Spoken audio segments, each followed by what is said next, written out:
أشهد أن لا إله إلا الله.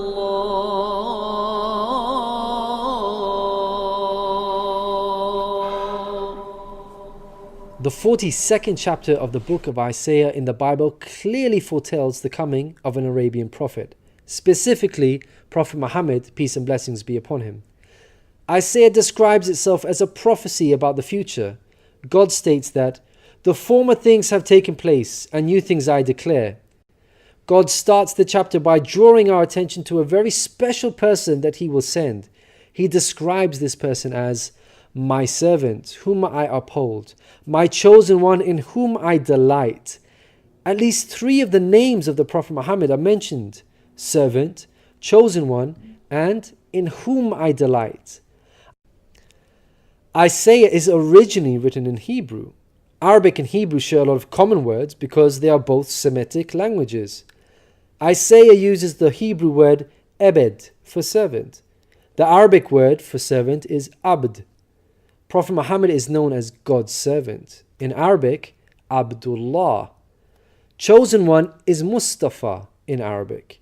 This is another of the names of the Prophet Muhammad. The one in whom God delights in shows that this person is beloved to God. Habibullah in Arabic, which means beloved of God, also happens to be one of the Prophet Muhammad's names. In Isaiah, God also reveals the location of this special person. He states, "Let the wilderness and its towns raise their voices. Let the settlements where Kedar lives rejoice." Out of all the nations on earth that God inspired Isaiah to mention, he chose to highlight Kedar's location, so we should pay special attention. Throughout the Bible, Kedar and his sons are linked to Arabia. For example, the book of Ezekiel tells us that Arabia and all the princes of Kedar were your favorite dealers in lambs, rams, and goats. In these they did business with you. In Isaiah, God goes on to narrow the location down further to a specific city within Arabia. He states that the people of Selah should sing for joy. Let them shout from the mountaintops. The place Selah pinpoints the exact location in Arabia. The place being spoken of is the city of Medina in Saudi Arabia, because Selah is the name of a famous mountain in Medina. Medina was the city of the Prophet Muhammad. An important point worth mentioning is that historically we know there was a presence of various Jewish tribes in Medina before the advent of the Prophet Muhammad. Both Jewish historians and Islamic history records this fact. The question then arises, why were there numerous Jewish tribes within Medina?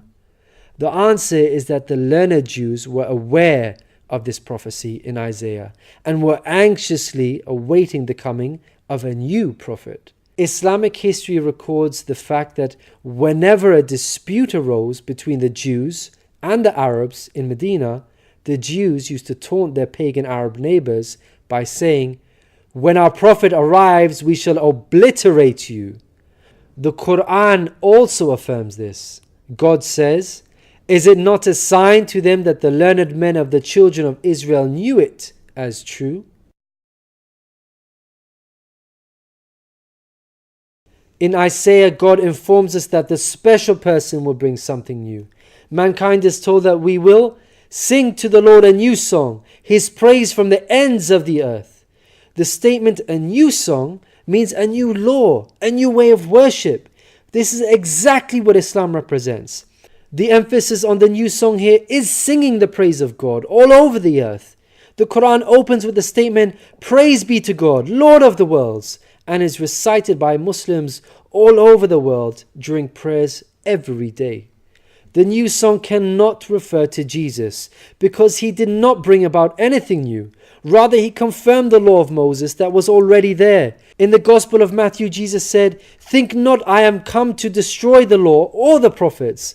I am not come to destroy, but fulfill." Jesus obeyed and followed the law of Moses throughout his life. Jesus didn't sing a new song. He sang the same song of Moses, the Torah. Moreover, the disciples of Jesus also followed the law of Moses, even after Jesus departed. In the book of Acts, we are told that the disciples looked to the Torah for guidance.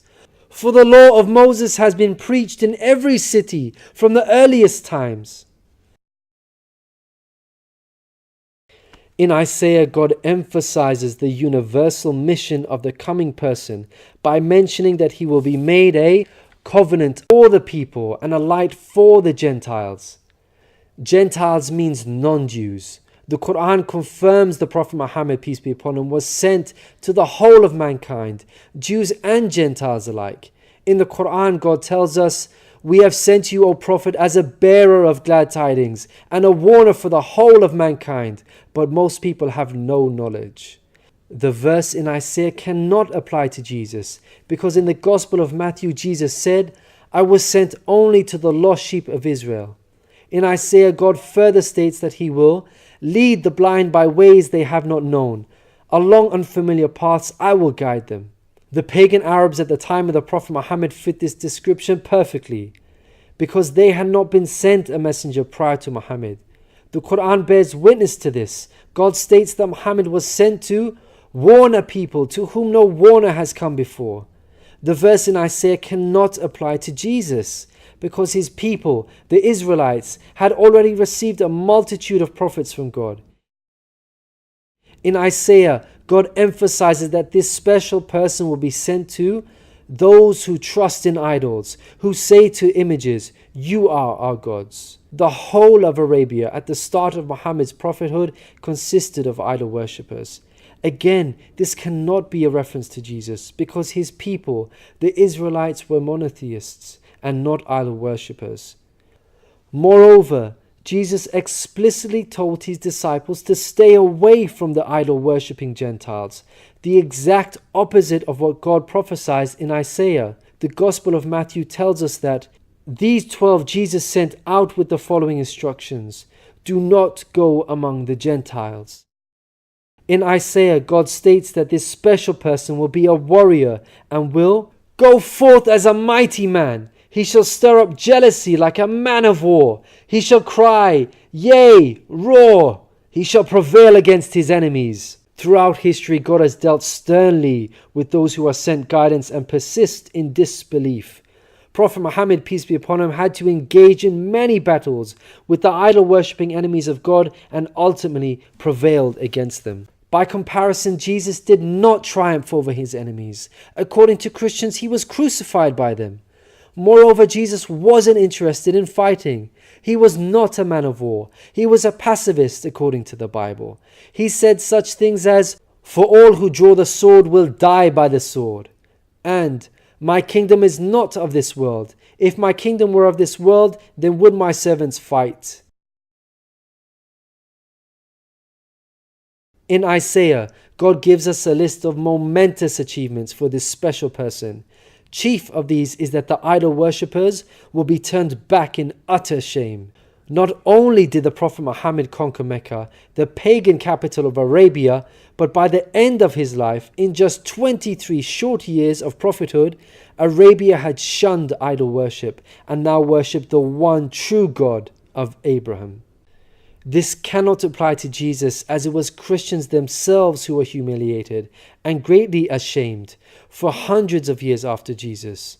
They were persecuted at the hands of the Roman Empire, who were idol worshippers. They executed some of the apostles of Jesus, such as Peter and Paul. Christians were tortured and even fed to the lions. Finally, Isaiah closes with an admonishment from God. "Hear, you deaf. Look, you blind, and see. You have seen many things, but you pay no attention. Your ears are open, but you do not listen. Which of you will listen to this or pay close attention in time to come?" It seems clear that the deaf and blind God is talking about in this verse are those who reject Prophet Muhammad, peace be upon him. Who among you will heed God by acknowledging him?